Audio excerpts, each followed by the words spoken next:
China has more millennials than the total population of the United States. Mass urbanization means that by their 20s, Chinese millennials are more than 3 times more likely to live in cities than their counterparts did 30 years ago. To help us understand the potential of China, please welcome to the stage Chen from Seatrip, Anson from Shiji Distribution Solutions, Shao from IHG, and Grayson from Dragon Trail. They are joined by Woodman from Marriott to moderate this session.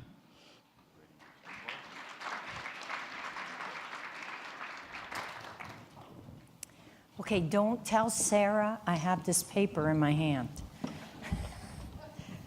Okay, it's supposed to be total paperless. So thank you all for joining us today. We're very happy to have such special people with us to be able to give us a perspective on China travel. So I'd like to start out with a presentation from Chen of Seatrip.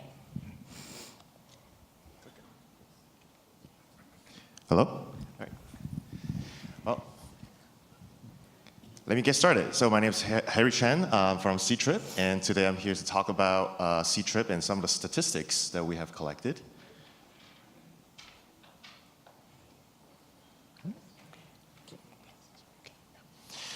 So here's a little bit about the Seatrip, the company. It's a Chinese company founded in 1999, and it's located in Shanghai, China. And if I see in Seatrip building, it's a giant, beautiful building, which is in the picture. And it's traded in NASDAQ. Currently, Seatrip has 22 offices around the world, has about 30K employees around the world. And today, through the hard work of people, we are about the best, the #1 travel company in China, and the top 3 in the world. And if you don't know, the number of people, subscribers, or the membership we have in Seatrip is about 300 million. And Netflix has about 150 million subscribers. So the number is really big, and we are talking about getting these people to travel around the world. It's a huge business and a problem. Seatrip has focused on China, but also has focused on global expansion. Trip.com is a new venture that Seatrip is expanding, building the internet for the people outside of China, which is Trip.com. And surrounding these 2 properties, we have transportation, packages, online, as well as accommodation. These are different services that surround these 2 properties that we have. Some of the key numbers that we have is, the number of people and the market share that we have in Seatrip is around 62%. And if we look around, around the world, the different area where different properties serve those people, Skyscanners, Trip.com, as well as Seatrip and other properties that we have. One of the things we're trying to do to our understanding is why people travel around the world. Leisure travel and business are 2 reasons people travel, and we see that's growing. And given that's growing, what we do is try to expand the services, including visa, currency exchange, helping them to book railroads, cars, even kind of like a taxi service going from hotels to the airport. These are all the services, the full services OTA, which is what Seatrip and Trip.com is doing. All right, so this is enough about the company. Let me talk about the statistics. This is a pictures talked about, Chinese people go shopping and Chinese people go sightseeing. The 65% of Chinese travelers tend to visit, and how many people think is A? Maybe raise a hand. Nobody? All right, okay. So really the answer is B. Chinese people love shopping, but 65% of people, they really want to go sightseeing. Spending power of a Chinese traveler is way more than non-Chinese traveler. I would say probably is twice as many in terms of shopping power, but they like to visit. Second, 60% of a Chinese traveler tend to participate in, 1 is local tours, B is popular sightseeing, for example, Eiffel Towers or Statue of Liberty. What do you guys think? Okay, wrong again, it's actually A. The reason why is that growing number of Chinese people, they've already seen everything. People now is more focused on high-end, best experience. What are the things I can do as a local? What are the restaurants I can go to? What are the local tours I can see? What are the local culture I can experience? This is an up-and-coming trend for Chinese travelers. All right, one more slide. The percentage of Chinese travelers stays over 8 days if they travel to Europe or United States. A? Great, that's actually correct. Yeah. This number actually is way different than what we have in China, or a short distance. A lot of Chinese people travel, within China, or the local distance is about 2-3 days. There's a reason for that. Probably it's because of visa reasons, also because traveling, far away is difficult. So once they get there, they like to stay longer. So this is very different from China versus Europe and United States traveling. Okay, this is about it. Thank you very much. Thank you. And now we'd like to hear from Matt Grayson from Dragon Trail. Hi, everybody. My name is Matt Grayson. I'm President Americas of Dragon Trail Interactive. We are a social media and digital solutions agency based in Beijing, and we have offices in Beijing, the UK, and the US. So what I'm going to do here today is just sort of walk through some of the trends that we're seeing from our perspective on the Chinese market. One of the biggest changes that we've seen is a definite shift from group tours to independent travel. Back in the day, and I'm talking back in the day being about 10 years ago, group travel to the US was really the only way to come to the United States or to travel internationally.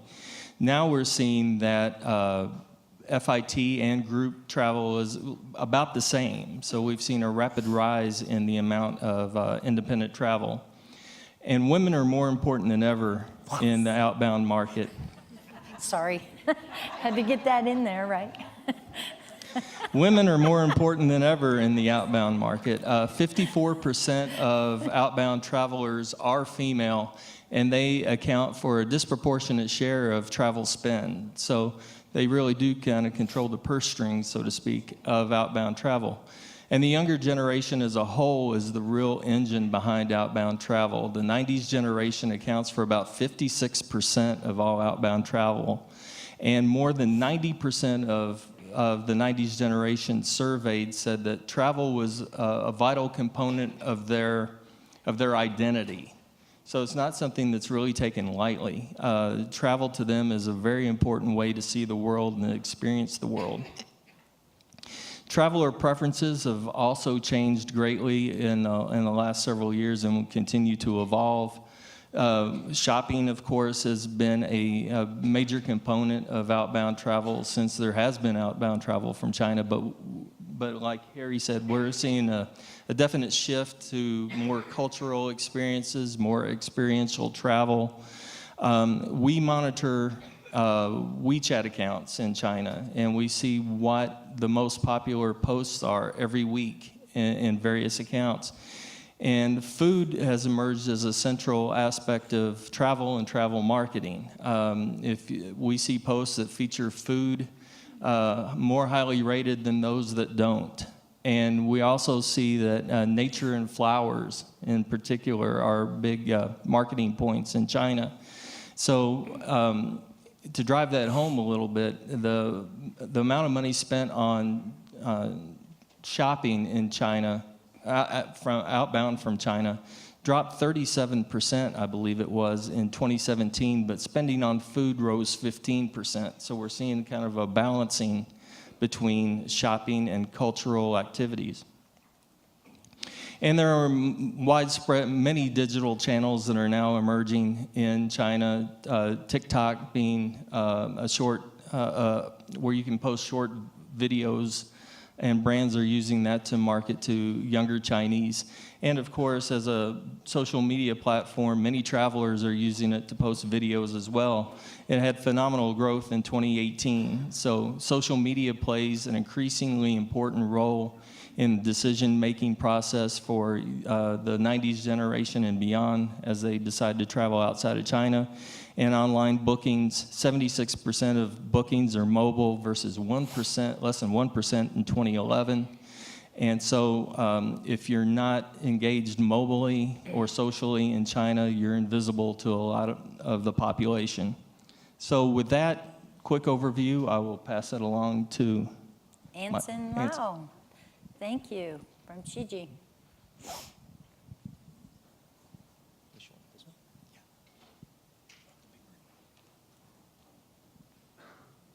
Hi, I'm Anson from Shiji Distribution. Quick introduction about our company. Shiji Group was founded in 1998, listed on the Shenzhen Stock Exchange in 2007. Market cap 30 billion Chinese yuan, which is about 4.5 billion US dollar. 3,800 staff globally. We are a leading technology solution provider primarily in China, but rapidly globalizing. A lot of people think we only provide solution in the hospitality industry, and actually we are also in the retail and F&B industry.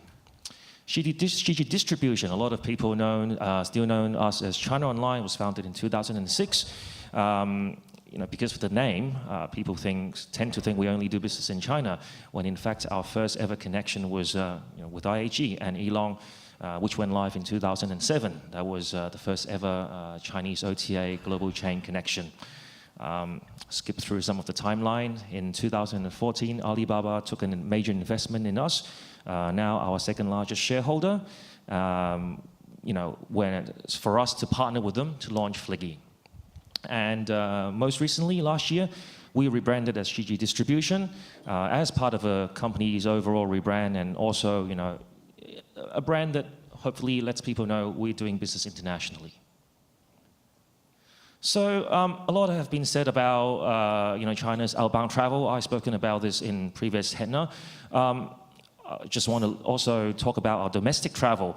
Domestic travel in China has actually grown faster than outbound travel significantly. So last year, domestic travel grew by 11 to 12%, whereas outbound grew by 6 to 7%, depending on where you get your numbers.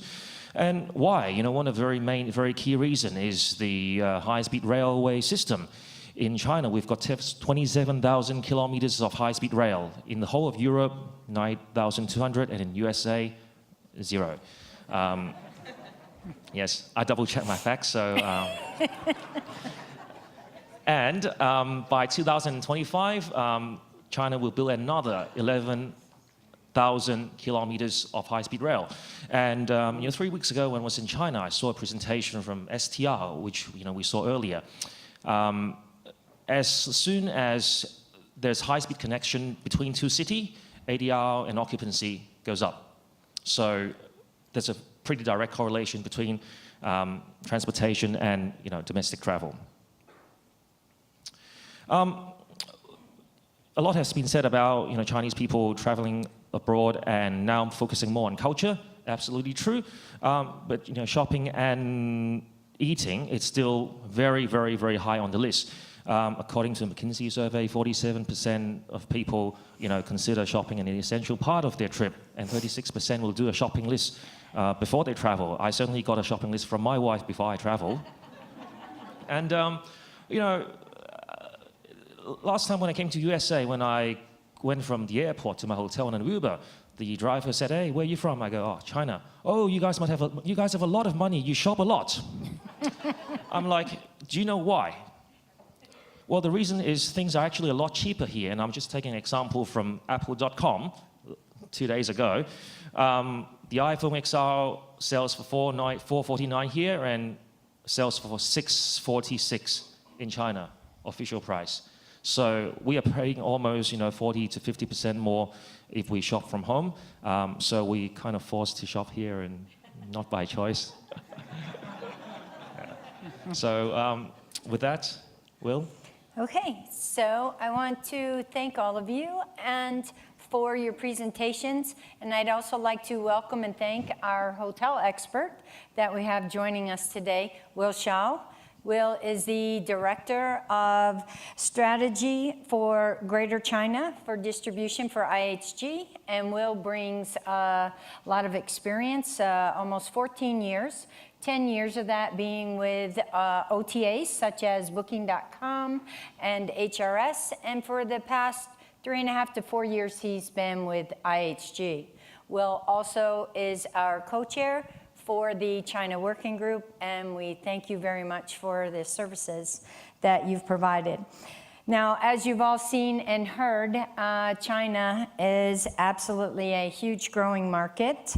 And HEDNA recognizes that it is the world's largest travel market.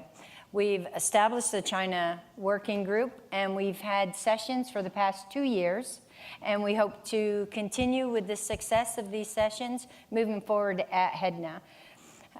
In addition, we also have networking events in Beijing and Shanghai. So if you're based in China, Asia Pacific, we welcome you to come to one of our events and meet and greet with some of your peers in the industry and gain some educational knowledge with HEDNA U also in these areas. And now, so we'd like to get to some questions now from our panelists.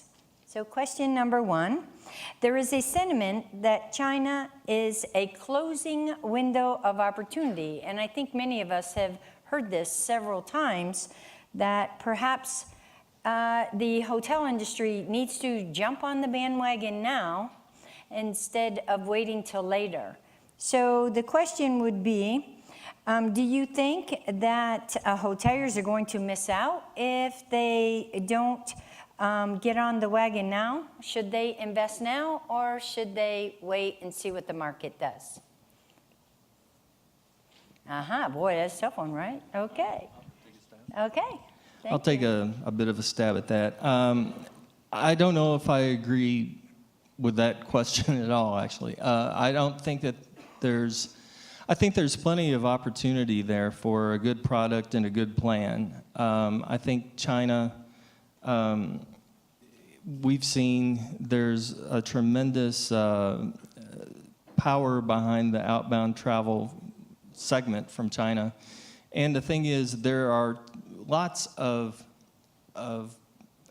things that are headwinds that are kind of facing the Chinese outbound travel a bit, but there are also things that would serve to buoy the market. For example,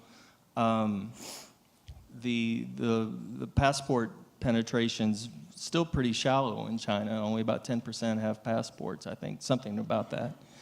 So, you know, the power that we're seeing outbound from China is still largely untapped. And there's lots of infrastructure being built in lower tier cities, third, fourth tier cities, to promote travel. And like you said, the high speed to connect cities, you always see an upswell in travel. So I think if you look at, especially on the outbound side from China, I think that there's a lot of positive developments there that would keep the market strong into the future, even if there are some economic headwinds, you know, that it may be facing in the short term. And, you know, and the question itself is almost, I don't know if you're familiar with Mad Libs, when you create a story and you take out certain words and you insert others. The question being specifically focused on China, I think that if you took China out of the equation, you put any country in there, I think that you would probably find the same issues and some of the same strengths. So I kind of reject the premise of the question. I think that China's strong outbound right now, and I think that there's enough there to keep it strong as we move forward. Okay, Harry? Yeah, so I kind of very much agree with China is not a closing window. China has a huge potential. You know, there's 130 million people outbound traveling, and there's 10% people with passports, so the upside is huge. And what I think hoteliers and other OTAs should do is really looking into what people want. Why do they travel and how do they travel? Chinese people travel certainly is very different from non-Chinese people travel. What they want is very different. So these are the things to look for, and building infrastructures, building packages, building accommodations, services that tailor to their need will be the right thing to do to attract them. Okay, thank you.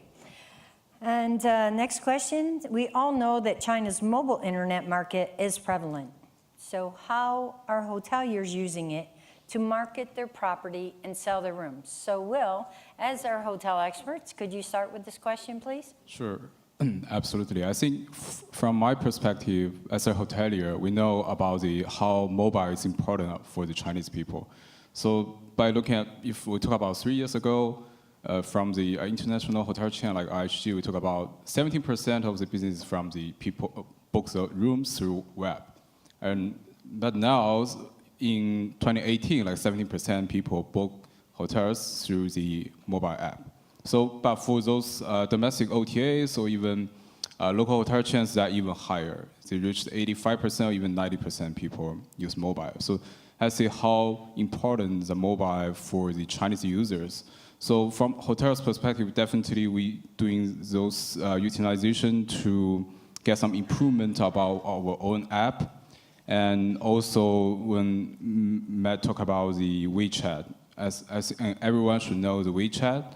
So in last year, WeChat just reached 1 billion users in total. That's a huge number. Everyone is using WeChat. It's not just a like instant communication tool. The WeChat is more like a one-stop platform. People can do everything. You can communicate with people. You can to go shopping, to buy everything. So they have some functions for people to really, like they launch a mini program.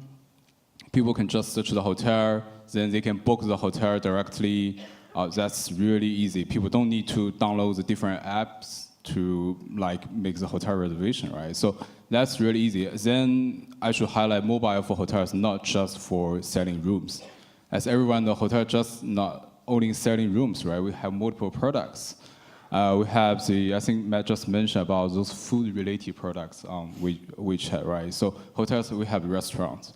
We also need to promote, to sell our restaurants to use mobile. WeChat is a really good platform for hotels to sell rooms, sell F&B products, and all those like spa or different products. Anson? Yeah, I think the unique thing with the China mobile internet space is that it's got this app called WeChat that everybody uses, does everything, and you can program it to do anything you want. This is a little bit kind of unique compared to the Western internet where you might use WhatsApp, I might prefer Instagram, she might prefer Facebook, and so on. In China, everybody uses the same app, and that's the first thing. You've got the population using one app on mobile, and then it basically does everything, meaning from chat to shop to pay. And then the third thing is this app allows you to program it so you can build anything you want inside it. So what it really does is it enables hotels, any businesses really, to very easily create a direct connection with their guests, with their customers. When you go to a property in China, you see QR codes everywhere. As long as you scan it, you'll be incentivized to scan it to get some more benefits. And once you scanned, you connect to the hotel directly. Previously, to build this kind of quasi-CRM type relationship with the customer is much harder. Now it's very, very easy. Once you build that, and allows you to not just build that connection. People, will scan and follow a hotel because they can book a table, they can order food using it when they're at a restaurant. They can book other services, they can pay when they check out. So it's actually a useful tool. So yeah, it's basically taken over, and 2 years ago I've got, for the first time, I have a hotel customer who came to me and said, hey, can you build me a WeChat site? I'm like, how about booking engine? No, don't need that. Don't need a website. So it's very, very prevalent, and if you're not in it, as a domestic hotel, if you're not using it, then you are out of the game. Thank you. And that leads right into our next question as far as payment. Recent Nielsen research showed penetration in mobile payment 6 times higher than that by non-Chinese tourists. So Chinese tourists will use the mobile payment 6 times higher. So with that insight, can you share with the audience on the usage of mobile payment by Chinese tourists? Harry, would you like to start? Sure. So let me talk a little about myself. So I live in China last 6 months, and I live in the United States for the last 25 years. So the huge difference is that if I go to China, I can go out without a wallet, but I cannot live without a phone. Phone is so important, I pay for it. And the difference to me is it's a way of life. It's a way of people, do their everyday business, even though include street vendors, shops, and taxis, public transportation. So when they do that, when they travel, they expect that. They expect the same convenience. They expect the same, pervasive, ubiquitous computing lifestyle. And also, most importantly, it's not just about the convenience, also about, currency exchange, cheap. When you have a phone to pay for digital payments, you don't have to carry this little change, little paper around you.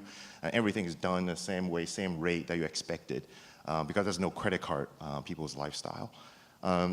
For that, mobile payment was the one thing I think hotelers can attract people.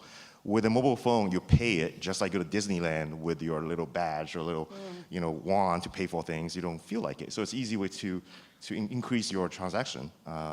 That's my kind of take on that. Okay. Would you like to? Sure, please. And there was a study, and I forget who it was. Somebody else on the panel will probably know what I'm talking about. But it seems like there was a survey of Chinese travelers that said more than 90% preferred that there would be mobile payment options when they travel abroad. And it was something like 93% said if there were mobile options for payment that they would likely spend more. So, we're all chasing money here in some form or fashion. And if your consumers are saying, 93% of them say, I would spend more if I had this option, then it seems like to me it would behoove us all to embrace that option. Okay. Yeah, and I think it's human nature when people from US travel overseas, they would like to use their Visa and Amex, and when we travel overseas, we prefer to use our own payment method. There are real benefits, obviously, as Harris mentioned. We all cheap exchange rate and so on. We also get to see immediately in our own currency how much it is, which it is actually a conversation that has been happening in the payments working group, right? How do you allow your customer to pay, or immediately know in their own currency how much they're paying? And using mobile payment already allows that. So apart from being habits, there's also real benefits to it. Thank you. So we've talked a lot about mobile, and obviously we're a distribution forum, and I think we need to talk a little bit about the OTAs. So let's not forget about the OTAs. With all these new ways for hotels to market themselves, how do the OTAs keep delivering value to their guests and hoteliers, as well as keeping themselves competitive in China against other distribution channels? This is most favorite questions for me. Every time, join the different conference where people will ask the same questions. So I think that's very important for this industry. So firstly, we should think about what is the value for hotels. As a hotelier, I'm always asking me the questions. Because we think about hotels, you have your sales team, or you have your direct channel, but is that enough to cover your business? So why we need OTAs, right? Because we still have some of the, for example, we have, if a hotel is in Los Angeles, you want to reach some of the customer really from China, from those tier 2 or those emerging area people to come to US. So what is the way for them to book hotels, right? So it's not like your sales team can call that market people, or you do some of the sales call, or your direct channel can really cover for those areas. So I think the true value for OTAs for hotels, it really brings those incremental revenue. They have some of the different resources they can reach to those people hotels cannot reach at the moment. So I think, and I think also on the other hand, I think we talk a little bit about the Chinese outbound travel. So currently, if ask people about which city you know about China, I think majority of people you say, I know Beijing, Shanghai, Hong Kong, for those tier 1 cities. But do remember that is only less than 5% of the population among whole China. So actually the huge potential for China is for those, so currently we talk about those tier 2 cities. We can list those top 10 tier 2 cities, which we talk about those tier 2 cities, not the population is 1 million or 2 million. all those cities I'm talking about is all above the 5 million population or even reach 10 million population. That's huge potential. Even you can think about, except Beijing, Shanghai, or Hong Kong, we have another 6 cities to have the direct flight from those cities to Los Angeles. So that's really huge opportunities for those cities' people to travel to US or to Europe, to all the other countries around the world. So last year, only in the first half of the year, we have 71 million people go outbound travel, which is 15% increase year-over-year growth. So I'm sure that it's a huge demand, especially for those tier 2 cities. The top 10 tier 2 cities all reach 200% of year-over-year growth demand to go to different countries. So I think that is we should get more opportunities, those incremental revenues from the OTAs. I think that's its true value. We should, as a hotels, we should work with OTAs. Okay. And Harry?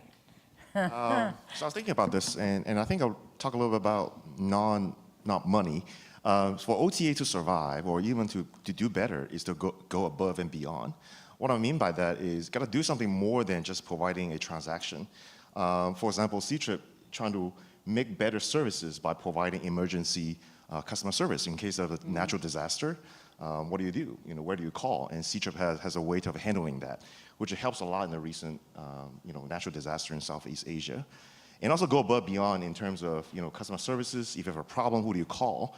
And I think Seatrip, being in the United States, I know when on the phone with AT&T, nobody's AT&T here, it takes forever to get to hold a customer service. OTA, like Seatrip, you can get somebody within 30 seconds, a minute at max, getting support. And this is very important. Call you back, and go above and beyond. This is one way to help travelers stick it to your services, stick it to your hotel. That's my kind of take, Okay. the soft side of it. Anson? I think the OTAs in China have also evolved, quite a bit in the last couple of years to provide some hotels, apart from wanting to sell more rooms, they also want a stronger brand presence. So a lot of the OTAs have options to allow chains to create their own brand page, for example. That's creating extra value for the hotel side of things. There are some cooperations between Chinese OTA and hotel chains where they not merge, but integrate the membership program to provide more value to the guests booking through the OTA. So, these are just a couple of things I could think of that OTAs are delivering more and more value to both sides of their partner customers. Okay, and so speaking of the customer themselves, what's the difference between what a Chinese traveler is looking for when traveling short distance and what they're looking for when they're traveling international, a long distance? Go. Yeah, I think as a Chinese traveler, I think that's much different because I think for that still, we talk about it by different destinations, right? So you can think about the top 3 destinations people spending more time to travel. That is New Zealand, Australia, and US. So for those 3 countries, people will spend 12 days, 11 days, and 10 days for those countries. So what's different? Because the spending is different, right? So people normally will spend, when they travel to US, to Australia, to New Zealand, at least $3,000 per person per trip. But if people travel to Thailand, Korea, Japan, for those short destinations, they're normally 4 or 5 days, right? That is only around $1,000. So that's for spending is different. For their holiday is different. For now, I think we talk about the Chinese people got more vacations. So officially, the government will offer people start from 5 days. But if you're working longer period, working more than 10 years, you will get additional 5 days. So then people can get more days together. Think about we have national holiday for 7 days. Chinese New Year is coming another 7 days. If people can combine some of their vacation, they definitely can get more vacation to travel for those long destinations. Anyone else? Yes? So I want to say a few words about that. Personally, I travel a lot, and one of the things I found different is that when Chinese people travel, they tend to bring their families along when they go to a place far away. A business trip, people, it's difficult to make, so they'll bring a bigger family. So probably hotelers who want to accommodate the families who accompany them, not just a business trip, but supporting their kids, their families might be tagging along. And if you go to a hotel, say the Hawaii's of China, I went to a place called Edition Hotel. They have services that cater towards the kids, which is not the typical. You would think would go to like Cancun, you would say it's a party place, but really they provide a lot of services for kids and family trips. And this is the key of hospitality for what Chinese people are looking for. So that leads into a very good question from our audience. So I appreciate everybody sending in their questions. So please go in the app if you have a question so that we can answer that. And one of the questions is, for the Chinese traveler going to Europe and North America, what does the hotel industry need to do to effectively service this traveler? Anson? Well, I think comfort, these are long haul for us. Long haul, sometimes not direct, and huge time zone difference. So I think comfort is very important. Some of the things, Chinese travel, especially older travelers, tend to look for Chinese style food, especially for the breakfast, where you're less likely to go out to eat. More likely to eat at a hotel. Things like having a kettle or bottled water in the room, because Chinese tap water is not drinkable. So for the last 30, 40, 50 years, Chinese people are not comfortable drinking out of the tap, even though tap water in many Western countries is drinkable. They just can't do it. So having a kettle would really help. Little things such as having instant cup noodle in the minibar or in the snack session. When a guest arrives very late and they're hungry and they see comfort food, it makes them, feel warm. The only thing I would add to that is, because we deal with clients around the world that are trying to attract Chinese, and the one thing is go out of your way to really make the long-haul traveler from China feel welcome. Like you say, it's good to have the kettle and the slippers and the comfort food, but just realizing that, just some signage in Chinese would be good. Just something that would welcome them when they get in the door. Just those little things make people feel welcome, and if they're feeling welcome when they get there, they'll be more open to having a good experience while they're there. So I think the welcoming aspect of the process shouldn't be overlooked.